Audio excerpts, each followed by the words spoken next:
बिस्मिल्लाहिर्रहमानिर्रहीम अस्सलाम वालेकुम। Welcome to my YouTube channel law students platform.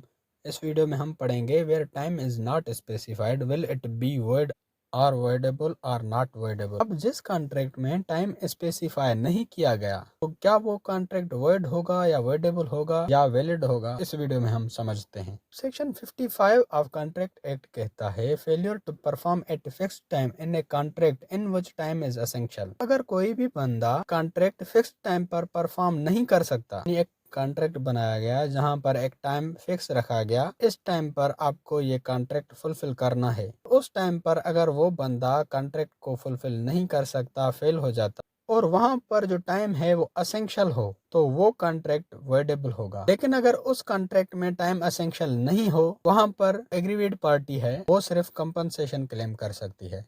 यानी अगर दो पार्टीज ने एक कॉन्ट्रैक्ट बनाया, वहां टाइम फिक्स रखा गया कि फलां तारीख पर आपको कॉन्ट्रैक्ट फुलफिल करना ही करना है। अगर वो पार्टी फुलफिल नहीं कर सकती, वो कॉन्ट्रैक्ट फेल हो जाती है, उस केस में टाइम अगर असेंशियल है तो वो कॉन्ट्रैक्ट वर्डेबल होगा। अगर टाइम असेंशियल नहीं है, वो जो एग्रीवेड पार्टी है सिर्फ कंपनसेशन क्लेम कर सकती है।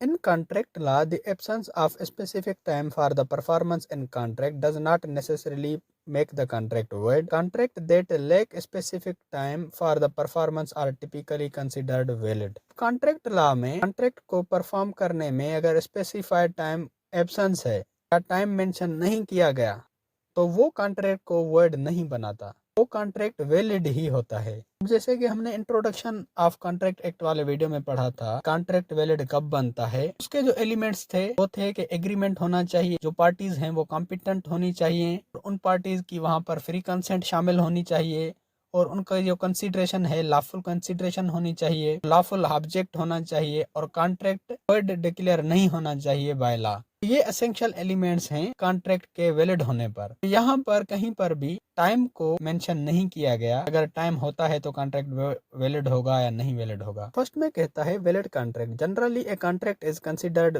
Valid if it meets the essential elements of contract including an offer, acceptance, consideration and an intention to create a legal relation. The absence of a specified time or performance does not necessarily invalidate these essential elements. Valid contract क्या है? ही जो मैंने अभी आपको बताया कि अगर उसमें एक वैलिड ऑफर है, वैलिड एक्सेप्टेंस है, कंसिडरेशन है, कॉम्पिटेंट पार्टीज हैं और उन पार्टीज की वहां पर फ्री कंसेंट शामिल है, लॉफुल ऑब्जेक्ट है, लॉफुल कंसिडरेशन है, उन्होंने जो कॉन्ट्रैक्ट किया है, अगर कोई भी पार्टी कॉन्ट्रैक्ट ब्रीच करती है, उनका एक इंटेंशन है, वो लीगल केस क्रिएट करेंगे पार्टी के खिलाफ जो पार्टी कॉन्ट्रैक्ट ब्रीच कर रही है। अब सेकंड में कहता है implied terms. Even if a contract does not explicitly state a time for performance, the law में imply a reasonable time for the performance based on the nature of the contract and the parties intention. अगर जे contract में जाहिरी तौर पर time specify नहीं किया गया कि इस टाइम के अंदर कॉन्ट्रैक्ट को परफॉर्म होना है, फिर भी लॉ रीजनेबल टाइम को कंसीडर करेगा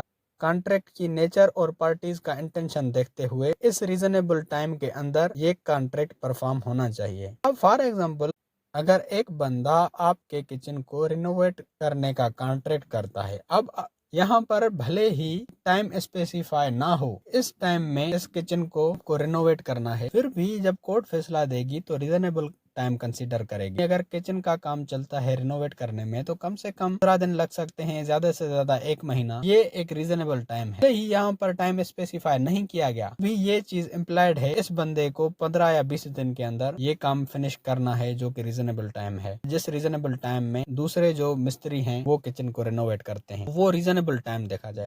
थर्ड में कहता है specified time. In many contracts parties do specify A time frame for the performance of contract. These specific terms will govern when the obligation under the contract should be fulfilled. If one party fails to perform within a reasonable time or specified time in the contract, it can lead to breach of contract. अब बहुत सारे contract में जो parties होती हैं एक time frame को specify करते हैं, इस टाइम फ्रेम के अंदर इस कॉन्ट्रैक्ट को कंप्लीट किया जाए। तो अगर कोई भी पार्टी रीजनेबल टाइम में जो स्पेसिफाइड टाइम किया गया है उसमें उस कॉन्ट्रैक्ट को फुलफिल नहीं करती या कंप्लीट नहीं करती उसकी कॉन्ट्रैक्ट की ऑब्लिगेशंस को, ये एक ब्रीच ऑफ कॉन्ट्रैक्ट होगा। तो जैसे मैंने आपको शुरू में सेक्शन 55 का हवाला दिया, अगर टाइम फिक्स्ड है, उस फिक्स टाइम में किसी पार्टी ने कॉन्ट्रैक्ट को फुलफिल नहीं किया और वहां पर टाइम असेंशियल था, वो कॉन्ट्रैक्ट वॉइडेबल हो जाता है। अगर टाइम असेंशियल नहीं था, पार्टी है वो सिर्फ कंपनसेशन क्लेम कर सकती है। फोर्थ है void or voidable. A contract is more likely to be void if it lacks one essential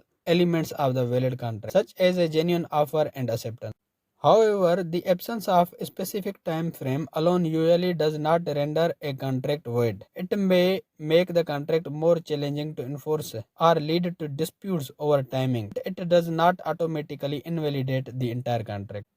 अब वैलिड कॉन्ट्रैक्ट के जितने भी एसेंशियल एलिमेंट्स होते हैं, अगर उनमें से कोई भी एसेंशियल एलिमेंट्स मिस है तो वो कॉन्ट्रैक्ट वॉइड होता है या वॉइडेबल होता है। जैसे कि अगर वहां पर फ्री कंसेंट शामिल नहीं है, इस टाइप का कॉन्ट्रैक्ट वॉइडेबल होता है मिस्टेक के अलावा। लेकिन अगर लॉफुल कंसीडरेशन नहीं है या फिर लॉफुल ऑब्जेक्ट नहीं है, फिर ऐसा कॉन्ट्रैक्ट बनाया गया है जिस कॉन्ट्रैक्ट के बारे में लॉ ने मना किया हुआ है, तो वो कॉन्ट्रैक्ट वॉइड हो जाता है। तो यहाँ पर भी टाइम की कोई भी ऐसी चीज नहीं कही गई, अगर टाइम एब्सेंट है वो कॉन्ट्रैक्ट को वॉइड बनाएगा या वॉइडेबल बनाएगा। लेकिन अगर टाइम एब्सेंट है तो वो कॉन्ट्रैक्ट एक चैलेंजिंग कॉन्ट्रैक्ट बन जाता है और बहुत सारे डिस्प्यूट्स क्रिएट हो सकते हैं। टाइम का एब्सेंट होना कॉन्ट्रैक्ट को इनवैलिडेट नहीं करता। फिफ्थ है reasonableness. Courts often consider what is reasonable in determining the time for performance. What is considered reasonable can vary depending on the context of contract, industry standard and specific circumstances. तो courts हैं वो reasonable time को consider करती हैं उस contract की performance के लिए। वहाँ पर उस contract की circumstances देखी जाती हैं, nature देखी जाती है, parties के intentions देखे जाते हैं, contract का एक context देखा जाता है। उस बुनियाद पर देखा जाता है कि यहाँ पर कौन सा टाइम रीजनेबल हो सकता है। अगर कॉन्ट्रैक्ट इस टाइप का है, उसको फुलफिल करने में बहुत सारा टाइम लग जाएगा, वहाँ पर एक रीजनेबल टाइम कंसीडर करेगी। ऐसा कॉन्ट्रैक्ट है जो कि 1-2 दिन में कंप्लीट हो सकता है, तो वहाँ पर भी एक रीजनेबल टाइम कंसीडर करेगी कोर्ट।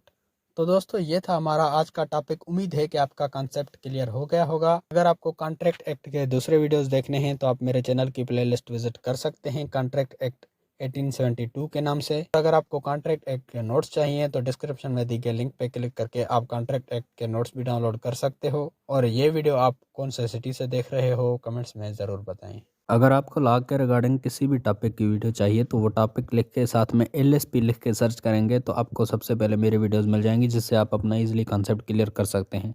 या फिर अगर आप मेरे चैनल की प्लेलिस्ट में जाते हैं तो वहाँ पर आपको हर सब्जेक्ट की अलग से प्लेलिस्ट मिल जाएगी, जहाँ पर उस सब्जेक्ट के सारे वीडियोस मिल जाएंगे आपको।